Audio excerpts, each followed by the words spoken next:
Souffrez-vous souvent de jambes lourdes et douloureuses? Remarquez-vous qu'elles gonflent en fin de journée? Ces crampes nocturnes si gênantes vous coupent-elles le sommeil au moment même où vous commenciez enfin à vous reposer? Tout cela peut sembler n'être que des choses de l'âge ou de la simple fatigue, mais bien souvent, ce sont les premiers signes que votre circulation vous demande de l'aide avec insistance. Je suis le docteur Alexandre Moreau, et ce que beaucoup ignorent, c'est qu'il existe une vitamine qui agit comme un véritable bouclier protecteur pour vos vaisseaux sanguins. Dans cette vidéo, je vais vous révéler quelle est cette vitamine et comment vous pouvez l'utiliser pour garder vos jambes à l'abri de dangereux caillots. Maintenant, soyez très attentifs. Le titre de cette vidéo promet une vitamine qui dissout les caillots. Et même si cela sonne fort et accrocheur, je veux être totalement franc et responsable avec vous dès la première minute. Aucune vitamine, à elle seule, ne peut dissoudre un caillot sanguin déjà formé comme le ferait un médicament spécialisé à l'hôpital. Croire cela est un mythe dangereux, et mon devoir de médecin est de le démonter.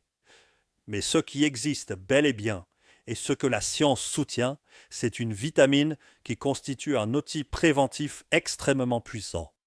Une molécule qui aide votre sang à circuler plus librement et réduit le risque que ces caillots se forment dès le départ. Aujourd'hui, nous ne parlerons pas de remèdes magiques, mais de science, de prévention et de la vérité derrière cette vitamine protectrice qui peut changer la santé de vos jambes. Restez avec moi, car comprendre cela est la première étape pour prendre le contrôle de votre santé vasculaire. Commençons par le problème silencieux, comprendre la mauvaise circulation et les caillots. Pour que vous saisissiez la puissance de la solution que je vais vous révéler, nous devons d'abord comprendre à quoi nous sommes confrontés. Imaginez votre corps comme une ville pleine de vie. Vos vaisseaux sanguins, vos artères et vos veines sont les routes et les autoroutes par lesquelles circule votre ressource la plus précieuse, le sang chargé d'oxygène et de nutriments. Les artères sont comme les autoroutes qui partent du cœur, emportant ce sang riche en oxygène vers chaque recoin, du cerveau jusqu'au bout des pieds. Les veines, elles, sont les routes du retour. Elles ont la lourde tâche de ramener le sang déjà utilisé, pauvre en oxygène, depuis les jambes jusqu'au cœur et aux poumons pour qu'ils soient rechargés. Ce système est une véritable merveille. Mais que se passe-t-il lorsque ces routes se congestent, s'abîment ou se bloquent? C'est là que le problème commence. Qu'est-ce que l'insuffisance veineuse chronique? À l'intérieur des veines de nos jambes, nous avons de petites portes appelées valvules. Elles s'ouvrent pour laisser passer le sang vers le haut et se ferment pour que la gravité ne le fasse pas redescendre. L'insuffisance veineuse chronique apparaît lorsque ces valvules s'affaiblissent ou se détériorent et ne se ferment plus correctement. Imaginez une porte sortie de ses gonds. Le sang, au lieu de remonter efficacement vers le cœur, commence à stagner et à s'accumuler dans les veines des jambes. Cette accumulation augmente la pression, fait dilater les veines, les gonfle et les rend visibles à travers la peau. Ce sont les fameuses varices. Mais les varices ne sont que la partie émergée de l'iceberg. Cette pression constante et ce sang stagnant créent le terrain idéal pour un problème bien plus grave, la formation de caillots sanguins. Le caillot, le voleur silencieux de la circulation. Attention, tous les caillots ne sont pas mauvais. Lorsque vous vous coupez, votre corps déclenche un processus incroyable. De minuscules cellules appelées plaquettes se précipitent vers la blessure et avec d'autres protéines forment un patch ou un caillot pour arrêter le saignement. C'est un bon caillot, un caillot qui vous sauve littéralement la vie. Le problème survient lorsque des caillots se forment là où ils ne devraient pas, à l'intérieur d'un vaisseau sanguin sain ou sans plaie à réparer. C'est ce qu'on appelle la thrombose. Un caillot dans une veine de la jambe, c'est comme un embouteillage monumental sur l'une de ces autoroutes de retour vers le cœur. La circulation sanguine devient lente, turbulente, puis peut finir par s'arrêter complètement. C'est ce que nous appelons une thrombose veineuse profonde, ou TVP, et il s'agit d'une condition médicale très sérieuse. Si un morceau de ce caillot se détache, il peut voyager dans votre circulation sanguine, passer par le cœur et se coincer dans les poumons, provoquant une embolie pulmonaire, qui constitue une urgence médicale potentiellement mortelle. C'est pourquoi, lorsque nous parlons de dissoudre les caillots du point de vue de la santé naturelle et de la prévention, ce que nous voulons réellement dire est comment éviter que nos routes circulatoires ne deviennent collantes et sujettes à ces bouchons mortels. Comment maintenir le sang fluide, léger et sans obstacle. Et c'est ici que la nutrition, et une vitamine en particulier, entrent en jeu comme pièce maîtresse. Avant de vous révéler notre héroïne nutritionnelle, il est vital d'apprendre à écouter votre corps.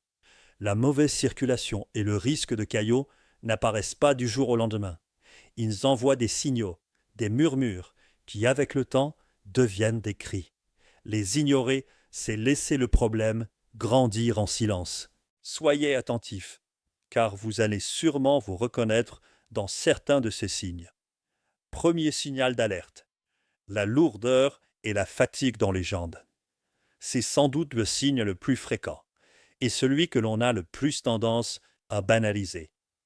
Ce n'est pas la fatigue normale après une journée de travail. C'est une sensation de poids écrasant, comme si vous aviez des boulets aux chevilles. Vous sentez vos jambes fatiguées, sans énergie, et bien souvent, la seule chose qui vous soulage est de les surélever. Cela se produit parce que le sang stagnant et les liquides qui se filtrent dans les tissus font que vos jambes pèsent littéralement plus lourd, tandis que les muscles ne reçoivent pas l'oxygène dont ils ont besoin. Deuxième signal d'alerte, le gonflement ou l'œdème des pieds et des chevilles. Vous remarquez que vos chaussettes laissent une marque profonde en fin de journée, ou que les chaussures qui vous allaient parfaitement le matin vous serrent le soir. Cela, c'est de l'œdème. Lorsque la pression dans les veines augmente, une partie du liquide sanguin s'échappe vers les tissus, et la gravité fait le reste en accumulant ce liquide dans les chevilles et les pieds.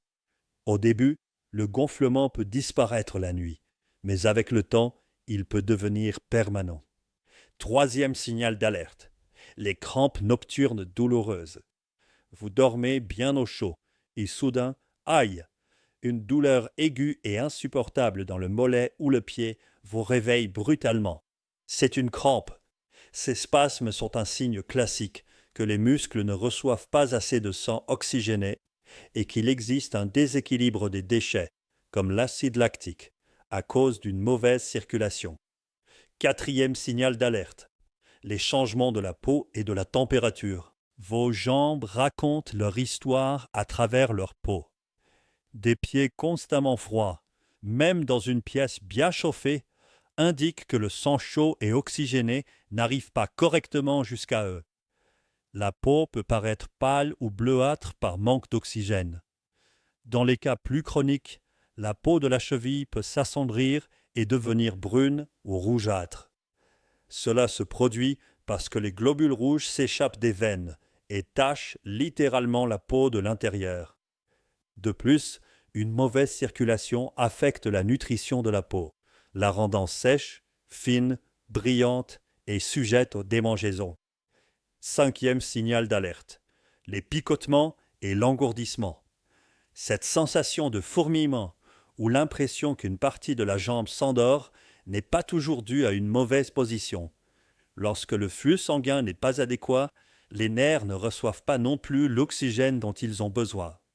Et leur manière de protester est d'envoyer ces sensations étranges. Sixième signal d'alerte, l'apparition de petites veines apparentes et de varices. Les petites veines apparentes sont ces petits vaisseaux rouges ou bleus près de la surface de la peau. Ce sont les versions miniatures des varices, qui sont des veines plus grosses, torsadées et gonflées. Les deux sont la preuve visible que les valvules des veines ne font pas bien leur travail et que le sang s'accumule. 7e signal d'alerte. Les plaies qui mettent beaucoup de temps à cicatriser. Si une petite coupure ou une égratignure sur le bas de la jambe ou à la cheville met des semaines, voire des mois à guérir, c'est un signal d'alerte très sérieux. Pour qu'une plaie se referme, le corps a besoin d'un bon apport sanguin qui transporte oxygène, nutriments et défense. Une mauvaise circulation ralentit tout ce processus et ouvre la porte à des infections graves. Reconnaître ces signes n'est pas fait pour vous effrayer, mais pour vous pousser à agir. C'est votre corps qui vous demande de faire quelque chose. Et la solution, comme vous allez le voir, commence dans votre assiette et avec un nutriment que l'on ignore souvent. Passons maintenant à la solution. Le pouvoir protecteur de la vitamine E. Nous avons vu le problème et appris à reconnaître les signaux d'alerte. Il est maintenant temps de présenter la protagoniste. La vitamine que j'appelle le bouclier protecteur de vos vaisseaux sanguins, la vitamine E. Et je répète l'avertissement. La vitamine E n'est pas un déboucheur magique qui va dissoudre un caillot déjà présent. Son pouvoir immense réside dans la prévention. Son rôle est d'empêcher que les conditions menant à la formation d'un caillot ne se mettent en place.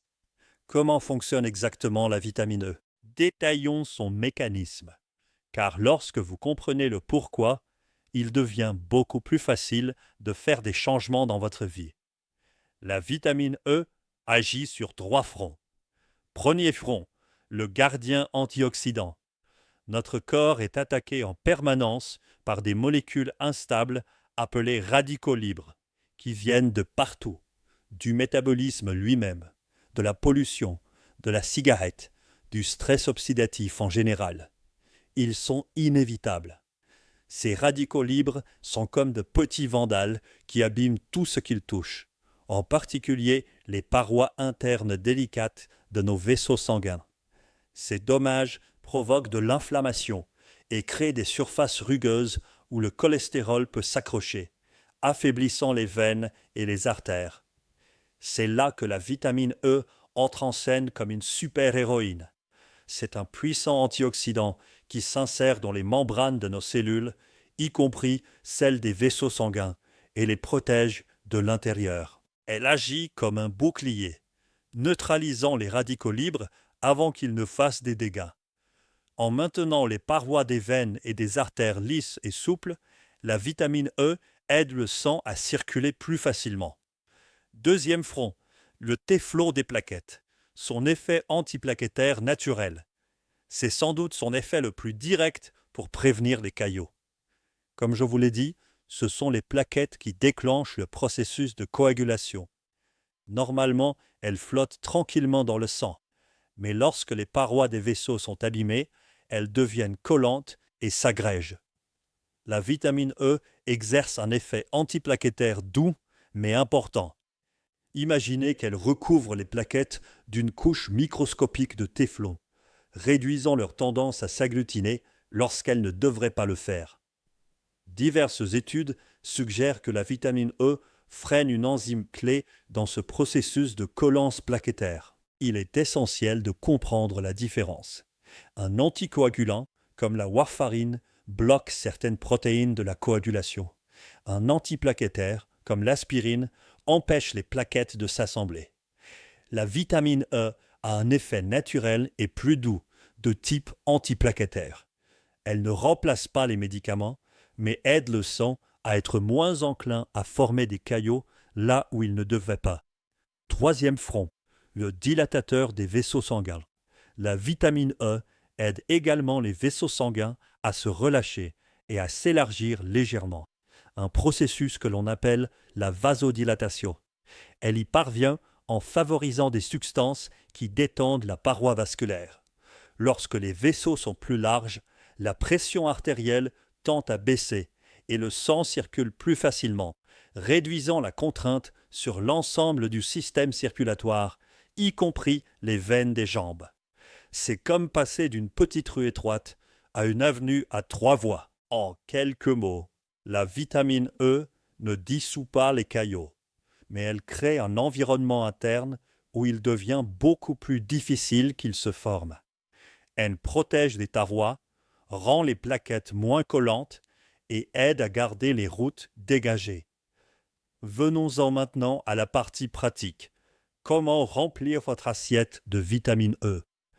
La meilleure manière, la plus sûre et la plus efficace d'obtenir de la vitamine E est par l'alimentation.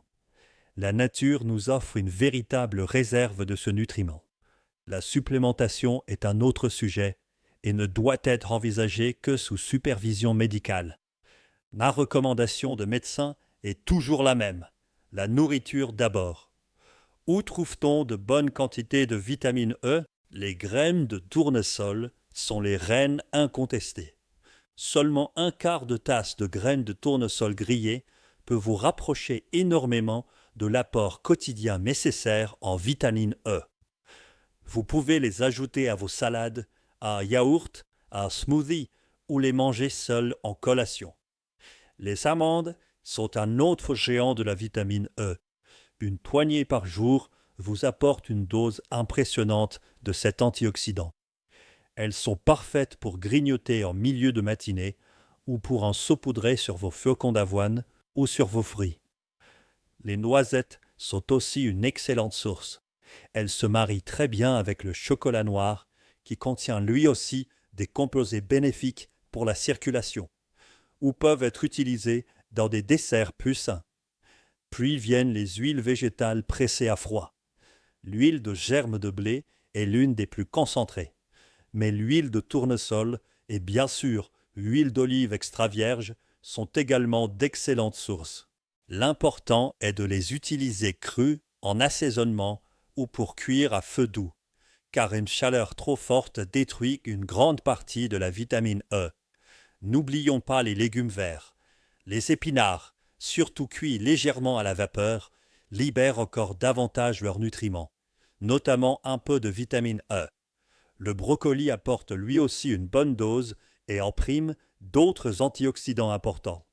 Essayez d'en inclure une portion dans votre déjeuner et dans votre dîner chaque jour. L'avocat est un autre trésor. Ce fruit crémeux ne contient pas seulement des graisses saines pour le cœur. Il apporte aussi une bonne quantité de vitamine E et il est très polyvalent. Sur des tartines, dans des salades, dans des smoothies salés ou en bon guacamole maison. Les poissons gras comme le saumon, la truite ou le maquereau, en plus d'être parmi les meilleures sources d'oméga 3 anti-inflammatoires, apportent une petite mais précieuse quantité de vitamine E. Intégrer tout cela dans votre quotidien n'a rien de compliqué. Un petit déjeuner avec des flocons d'avoine et des amandes, un déjeuner avec une salade, des graines de tournesol et de l'huile d'olive, et un dîner avec du saumon et des épinards. Avec des changements aussi simples, vous blinderez naturellement votre système circulatoire. Voici maintenant la vérité dérangeante sur les compléments de vitamine E, car ici, je dois vraiment vous arrêter. Dans un monde où il semble qu'une pilule soit la solution facile à tout, je veux être très clair. Ne vous automédiquez pas avec des compléments de vitamine E à forte dose. Alors que la vitamine E contenue dans les aliments est sûre, les compléments concentrés E racontent une autre histoire. Le corps sait gérer les nutriments qui arrivent emballés dans la nourriture, avec des fibres, d'autres antioxydants et des graisses saines. Mais une gélule à haute dose peut déséquilibrer votre système. Le principal risque d'un excès de compléments de vitamine E est d'augmenter le risque de saignement. Comme cette vitamine a un effet antiplaquettaire, des doses élevées peuvent interférer trop fortement avec la coagulation, ce qui est particulièrement dangereux chez les personnes qui prennent déjà des anticoagulants ou des antiplaquettaires, comme la warfarine, le clopidogrel ou l'aspirine, car l'association peut faire grimper le risque d'hémorragie grave.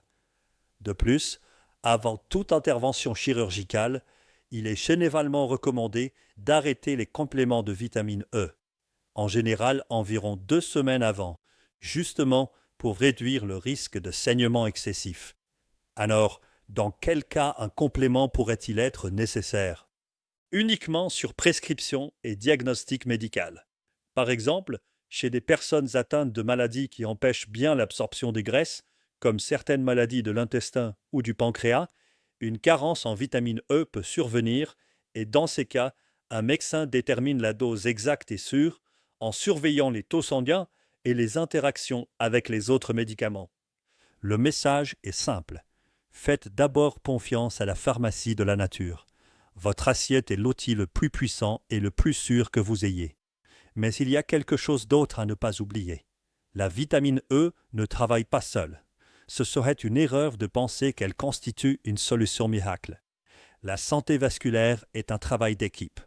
La vitamine E peut en être la capitaine, oui, mais elle a besoin du soutien d'autres joueurs pour gagner le match contre la mauvaise circulation. Parlons rapidement de cette équipe de soutien nutritionnel. La vitamine C est la réparatrice des parois. Elle est essentielle à la production de collagène, la protéine qui donne force et élasticité aux parois des veines et des artères. On la trouve dans les agrumes, les poivrons, le brocoli et les fraises. De plus, la vitamine C et la vitamine E forment un duo dynamique, car la vitamine C aide à recycler la vitamine E après qu'elle s'est dépensée à lutter contre les radicaux libres. Les flavonoïdes sont les renforts structurels. Ces composés présents dans les plantes sont fantastiques pour la santé veineuse. Ils aident à renforcer les parois des capillaires et réduisent l'inflammation. On les trouve dans les fruits rouges, le thé vert, l'oignon rouge et le chocolat noir riche en cacao. Le magnésium est le relaxant musculaire du système. Il aide à relâcher les muscles des parois, des artères, en gardant les vaisseaux un peu plus dilatés et la pression mieux contrôlée. On le trouve dans les légumes verts à feuilles, les fruits à coque, les graines et les légumineuses. Les oméga 3 sont l'anti-inflammatoire naturel, présents dans les poissons gras comme le saumon et la sardine, mais aussi dans les graines de chia et de lin. Ils aident à rendre le sang moins visqueux et à favoriser une meilleure circulation. Et quelque chose qui n'est pas une vitamine, mais qui est tout aussi important, l'hydratation. Le sang est principalement composé d'eau. Si vous êtes déshydraté, le sang devient plus épais, circule plus difficilement et le risque de caillots augmente. C'est pourquoi il est essentiel de boire de l'eau régulièrement tout au long de la journée, et pas seulement lorsque vous avez soif. Et même si toutes ces vitamines et tous ces nutriments sont extrêmement importants, il y a un roi dans cette histoire, votre mode de vie. Vous pouvez manger très sainement, mais si vous menez une vie totalement sédentaire, vos efforts restent incomplets. Le mouvement est le moteur de la circulation dans les jambes. Marchez, marchez et encore marchez. À chaque pas, les muscles de vos mollets se contractent et pressent les veines, poussant le sang vers le haut. C'est ce que nous appelons la pompe musculaire, notre deuxième cœur. Essayez de marcher au moins 30 minutes par jour. Si vous passez de longues heures assis, faites des pauses. Bougez les pieds de haut en bas comme si vous appuyiez sur une pédale. Faites des cercles avec les chevilles dans les deux sens. Mettez-vous plusieurs fois sur la pointe des pieds. Ce sont des exercices simples, mais ils activent puissamment cette pompe musculaire. En fin de journée, allongez-vous et surélevez les jambes au-dessus du niveau du cœur pendant environ 15 minutes. Ainsi, vous utilisez la gravité à votre avantage pour aider à drainer le sang accumulé. Contrôlez votre poids, car l'excès de poids exerce une pression supplémentaire sur les veines des jambes, ce qui complique le retour du sang. Évitez les vêtements trop serrés à la taille, à l'aine ou aux jambes, car ils peuvent gêner la circulation sanguine. Et essayez de ne rester ni debout ni assis dans la même position pendant de longues heures. Le corps est fait pour bouger. La vitamine E est une pièce fondamentale, mais c'est seulement lorsque vous l'intégrez dans un ensemble complet de bonne alimentation et de mode de vie actif qu'elle déploie tout son véritable potentiel. Du fond du cœur, j'espère que cette information vous a ouvert les yeux sur le véritable pouvoir de la prévention et sur le rôle si important que joue la vitamine E comme gardienne de votre circulation. Maintenant, je veux vous demander 3 choses très importantes. Premièrement, et c'est le plus crucial, cette vidéo est éducative et ne remplace jamais une consultation avec votre médecin. Si vous présentez des symptômes de mauvaise circulation, des varices, ou si vous prenez déjà des médicaments anticoagulants ou antiplaquettaires, il est absolument indispensable que vous parliez à votre médecin avant tout changement dans votre alimentation ou votre supplémentation. Deuxièmement, si cette explication vous a apporté de la valeur, partagez cette vidéo. Pensez à ce proche ou à cet ami qui se plaint toujours de jambes fatiguées et de pieds gonflés. Partager cette information est un geste d'affection. Vous pourriez l'aider à agir à temps. Et troisièmement, j'aimerais beaucoup que nous construisions une communauté ici.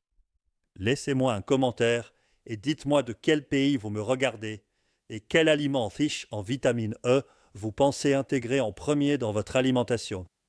Je lis vos commentaires pour répondre à vos questions et pour continuer à préparer des contenus qui vous soient vraiment utiles. Pour conclure, reprenons à voix haute l'essentiel de ce que nous avons vu aujourd'hui. Nous avons démoli le mythe selon lequel une vitamine pourrait dissoudre des caillots déjà formés. Et nous avons compris que son vrai pouvoir réside dans la prévention. Nous avons découvert que la vitamine E est un extraordinaire bouclier protecteur qui défend les parois de nos vaisseaux sanguins, empêche les plaquettes de devenir trop collantes et aide le sang à circuler de façon plus saine.